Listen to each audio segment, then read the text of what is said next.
From the bookshelf of the world.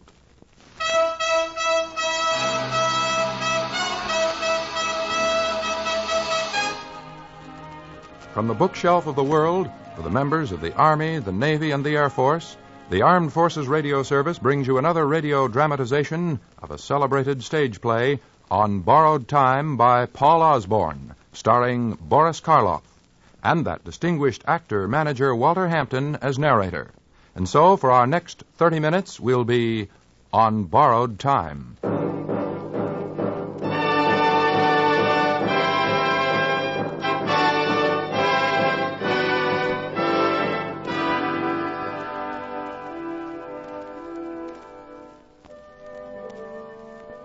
Our first scene is the living room of a comfortable old house in the little town of Gainesville. There's a porch outside with a bountifully laden apple tree just by the railing. Let's see. Oh, yes, there's a hired girl in the kitchen, dog somewhere on the premises, and there's Pud. Pud, a small boy as inquisitive as all small boys, who has come to live here with Gramps. Where do people go when they die, Gramps? Where the woodbine twineth. Is it comfortable in a coffin? As comfortable as my bed? Sure, of course it is. As comfortable as your bed. My Mama and Papa are in coffins. I'm an orphan.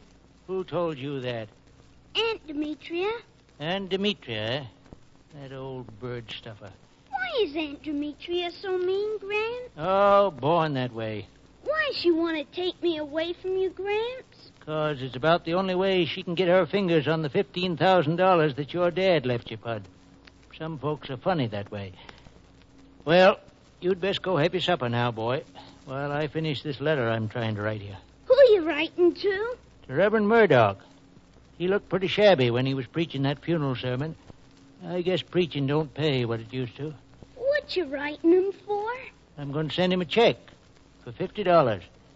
Now, that's a good deed, ain't it?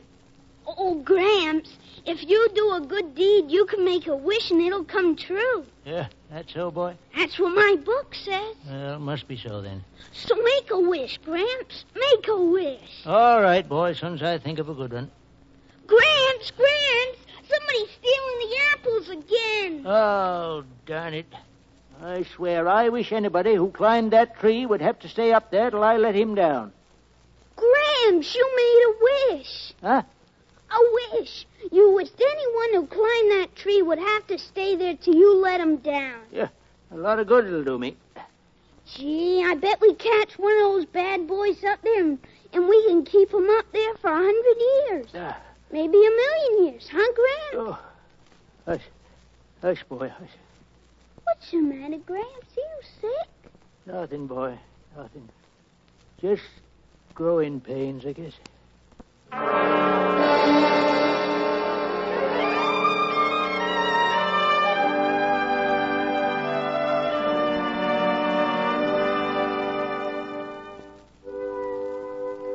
We all know that faith, if it is strong enough, can work a miracle.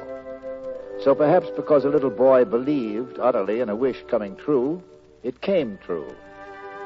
Gramps, who always let the young thieves of his apples get away, no matter how much he shouted vengeance, found the next boy stuck in the tree, quite unable to get down, until Gramps, astonished, said the word. Could that be why he smiles now, as he sits on the porch with closed eyes at sunset a few days later?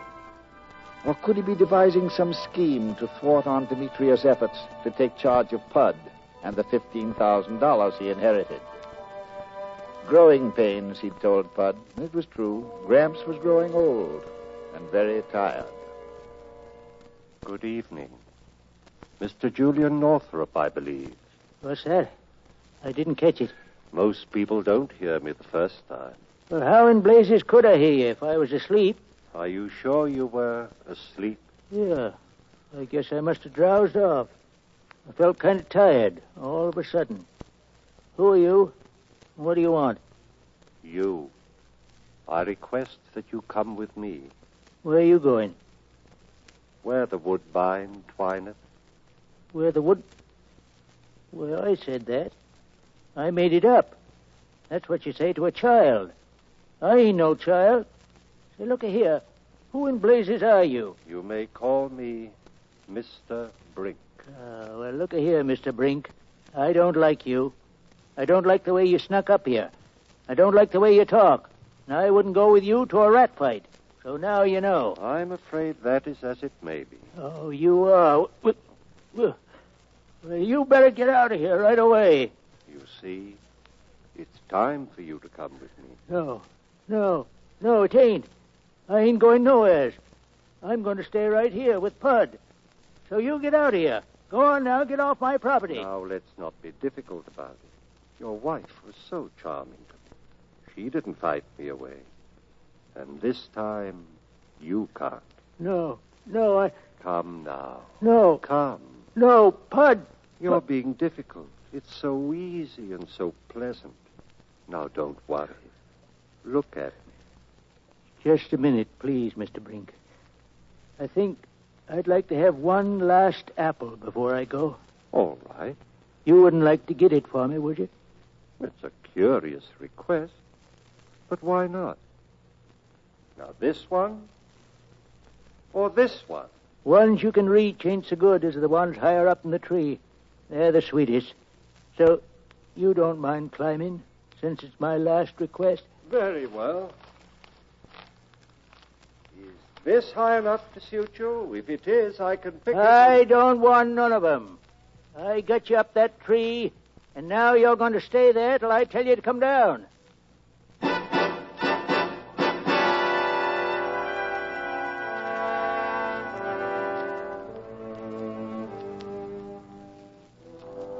And that's how it happened that Mr. Brink, who was Death, became confined in the apple tree in Gramps' yard in Gainesville. Gramps could see him and talk to him, and so oddly enough could Pud. But to everyone else, Mr. Brink was invisible, and his presence there was a secret. A secret, that is, until the day workmen came and started to erect a high fence around the tree. Not one to impede the progress of a secret, Aunt Demetria Riffle was also on hand. And before long, so was Dr. Evans, who soon heard the whole story. Is this supposed to be a joke, Miss Riffle? What would you say if I told you I believe it was the gospel truth? I'm afraid I'd say you were crazy. I would be crazy, wouldn't I? And what if I told you that Mr. Brink is a man just like you who goes around taking people away with him when it's time for them to die? Die? And not only that, touching that tree is the only way anyone can die. There is no more death in the world, Doctor, until Julian lets Mr. Brink come down. What in tarnation are you doing here, Dr. Evans? Oh, Dimitri. Northrop, do you mean to say that there's somebody sitting up in that tree That's right. and nobody in the world can die anymore? Not until I say so. Unless they touch that tree, or one of them apples, or Mr. Brink himself. You're not serious about this, Northrop. Listen, I don't want you to go telling anybody about this. I got him up there, and now I got to figure out what in tarnation I'm going to do with him. Mr. Brink. Sir? Notice he calls me sir. You see, Doctor, he thinks someone's answering. I'm sorry I ain't had more of a chance to talk with you. Perhaps I shouldn't say it, but I'm not extremely upset by that. You ain't mad at me, are you? I think I might justifiably be allowed some slight irritation. Well, I wouldn't have put you up there without a mighty good reason. I got you up there so this old hellion couldn't get Pud and the money his father left him. Julian! Now, Mr. Brink, you see this old battle axe here? Her name's Demetria Riffle. You got anything on your schedule about when you're supposed to snuff her out? Riffle? No such name has come to my attention yet. Well, I'm going to keep you up there until it's time for you to exterminate her. Are you going to be home later this evening, Northrop? Yeah, of course I am. I may be over and talk some more about this. Goodbye, Northrop. I'm so too. Goodbye, Evans. And listen, don't worry none about any of your patients dying for a while yet. Well, boy, back to work now. Why don't they hear Mr. Brink, Gramps? I don't know, boy. I guess they're all too busy.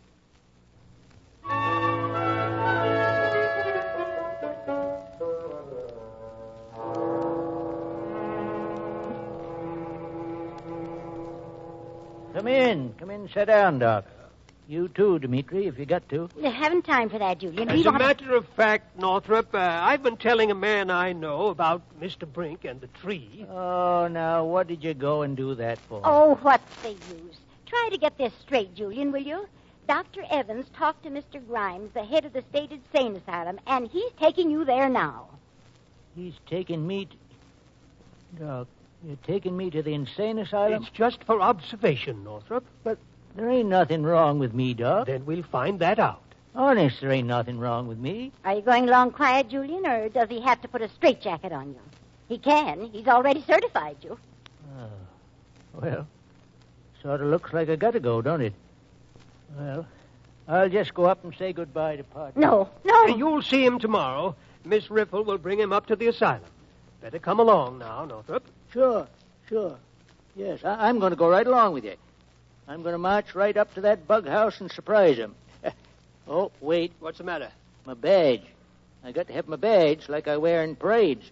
I'm a veteran, you know. Fine. You couldn't march without your badge, now, could you? No, sirree. It's right here in the desk. I was afraid for a minute it was upstairs, but I got it. Now there. A gun. Put that gun down. Put it down. This is no way of getting out of it. It's the only way that occurs to me at the minute. Now listen. I ain't going to no bug house. And I ain't going to let this old she-cat have Pod. Oh. Now listen, Doc. I'll make a bargain with you. You take the worst poison you got in that bag and put some of it in a tumbler. Then you catch a fly and put him in the poison. If that fly dies, I'll give myself up to you, to the police, to anybody. Go to the insane asylum. Do anything you say.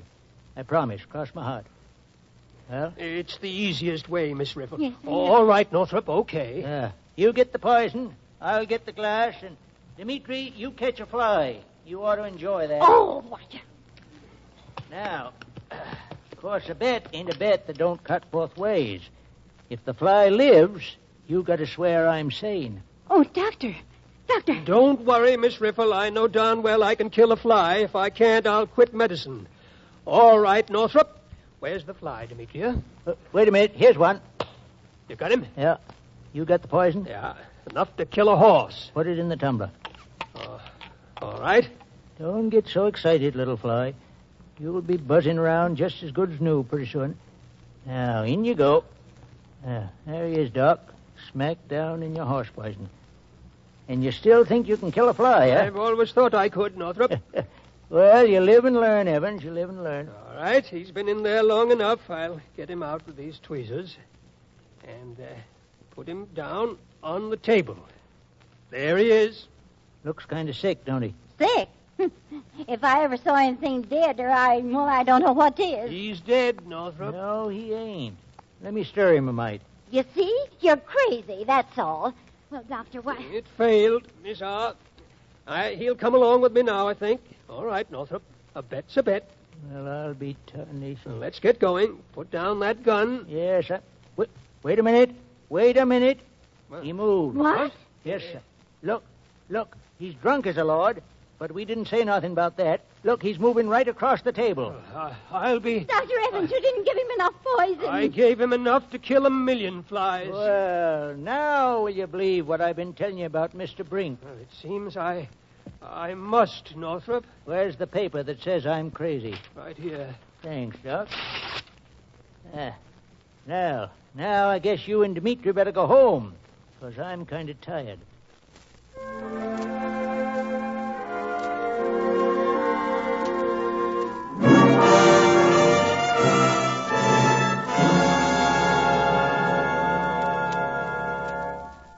Signed, James Evans, M.D. Just read that last part again, Sheriff, where Dr. Evans signed. All right, Northrop. Dr. James Evans, having testified that the said Julian Northrop is incapable of managing himself and his property, it's the order of this court that he be committed to the Gainesville Institution for the Insane according to the laws of this state. It's further ordered that the custody of the child be awarded to his aunt, Demetria Riffle. And to fix me up good and proper, ain't you, Evans? I warned you I'd do anything I could, Northrop. I'll be good to the boy while you're in the asylum, Julian. Come, Pud. You're to come home with me now. No, Gramps. Gramps. Come along, Northrop. I want to go with you, Gramps. You can't, boy. You got your whole life ahead of you. life ahead of me. I want to go with you. I love you, Gramps. Don't you love me anymore? Oh, sure, boy. I'm just trying to make you understand it. But I'll go with you, Gramps. You can't, boy, you can't. Then I don't love you anymore. I don't love you anymore either. Well, Julian? Demi, you be good to him. You see that he gets some fun out of life. Oh, I will. Will you not be hugging and kissing him all the time like you do? I have wonderful plans for him already. I'll start him in school next year. I'll teach him little poems to recite. You'll do what? Well, I'll teach him how to behave nicely, how to say yes, sir, and no, sir, and curtsy. Oh, curtsy. You're going to make Pud into a sissy. Well, that settles it. I'm staying right here. Northrop, you can't take care of Pud if you're in the asylum? Oh. Well, Mr. Brink, looks kind of like the time has come. Yes, Northrop, the time has come. I hope you ain't going to hold anything against me. Remember, the only reason I got you up there was to keep Demi from getting the boy. I've taken that into consideration.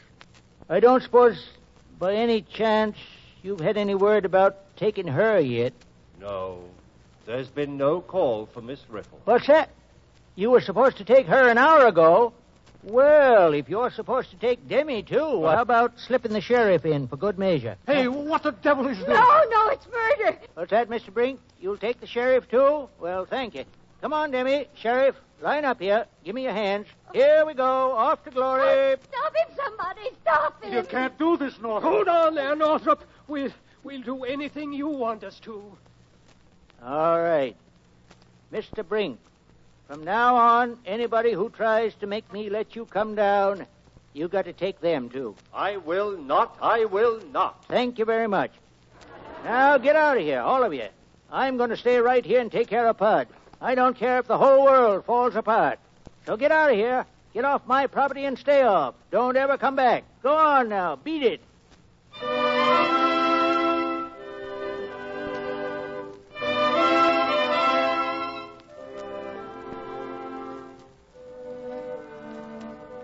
He was an old man, Gramps, and not well. The challenging battles for his sanity had tired him. He slept late the next morning, so it came about that little Pud got up first and went out on the porch by himself in the early morning sunlight to wait for Gramps. And from the apple tree, Mr. Brink watched. Pud. Hello there, Mr. Brink. Why, what's the matter, Pud? Nothing. I'm waiting for my Gramps. Why?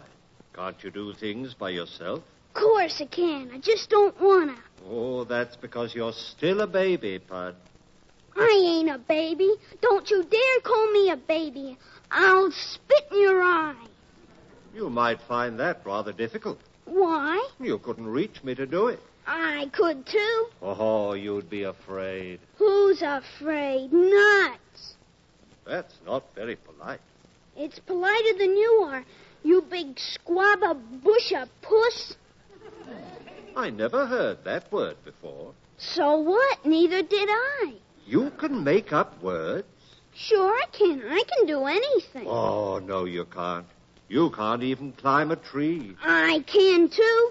I climbed that tree before you got up it, and I climbed it down again. It's more than you can do. You're right about that. But you couldn't do it now. Why, you can't even climb that fence. I could do it with one hand. Well, let's see. All right. All I've got to do is start from the rail here and reach over to the... Ouch, that hurts my hand. Baby, I told you. Baby. Who's a baby? Here I go. You just watch me. Watch. Who said I couldn't climb this old fence? Look, I'm on top of it, sitting right up on top. Most as high as you. That's right. I never thought you could do it. I guess you must be stronger than I thought. I guess you can do everything. Even stand up on the fence. Sure I can. Watch me. Easy. Come on now. Just a little more. Up. On the edge there. Get one leg over, then brace, and up. There you are, Pud. Yeah. Golly. I can see far up here. Can you see me now? Yes. Gee, why do you make your voice so whispery, Mr. Brink? Don't you like it? Yes. Good. Can you see my face? Yes, I can see your face. Look at me, Pud. Right at me. Gee, you've got funny eyes, Mr. Brink. And make me dizzy. You've got ghost eyes. You're dizzy because you're high up, but I'll help you, Pud. Look at me again. That's right. Now I'm going to put out my hand to steady you. Keep on looking at me. Give me your hand. It's too far. No, it isn't. Just lean forward. Yeah, I am. I can't. I'm gonna fall. Grant! Grant!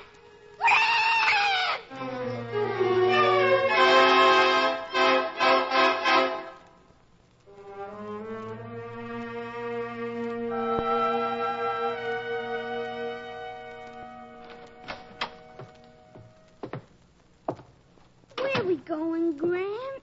Just down here, Bud. I'm just carrying you down the steps a little ways. Maybe far as the tree. I don't want to go there. My back hurts. My back. I want tape on my back, Grant. You got tape on it, Bud. Now, hush, boy. Hush just for a minute. Mr. Brink. Yes? Mr. Brink, Pud's in terrible pain. Dr. Evans just left. He says he'll never be able to walk again. Why did you let him do it, Mr. Brink? My dear man, I didn't mean to hurt the boy. I just meant to take him. It was the only way out. I even waited a day to let the others force you. But you were too clever for them. But you could have found some other way than to pick on the boy. It's only through the boy that I have any hope of getting down from here. He's the only reason you won't let me come down. You yourself sentenced me to stay here until it was time for Miss Riffle to die. And already the world is beginning to feel the pain and sorrow and bewilderment in keeping me here. And it's getting worse every hour. I guess I tried to bite off more than I could chew. Much more. Will you come down, please, and take us both? Glad. Well, please come then. Quickly. Grant. Yes, boy. Tape. My back hurts so awful. Yes, boy. Yeah, there, boy. Just a minute. Just a minute. This help now. Mr. Brink's just going to touch you. No, you're first, Mr. Northrop. So. That's better, isn't it? Well. He was quite a lord before. He's light as a feather now. All right. Here he is. It's his turn. Yes, he can stand up now. Put him down. Well, say, look at that. As straight as you please. Hello, Pud. Hello, Mr. Brink. Well, say. Hello, Grant. Are we deaded? Must be. I feel like a 2-year-old. How do you feel? I feel like a 2-year-old, too, Grant. Mr. Brink, why didn't you tell me it was going to be like this? My dear man, I've been trying to tell you how pleasant it is to go with me, but you wouldn't listen. Well, come along now. Come along. Sure. Forward, march, Bud. Sure, but where are we going, Grant? What? Oh, yes, by golly, that is important. Where are we going, Mr. Brink? Don't you remember? Where the woodbine twineth. Oh, sure. How long will we be there? For eternity. How long is eternity, Gramps? Right smart piece of time, boy. Anyway, we'll be there together, won't we, Gramps? You're darn right we will be. Yes, sir, you're darn right.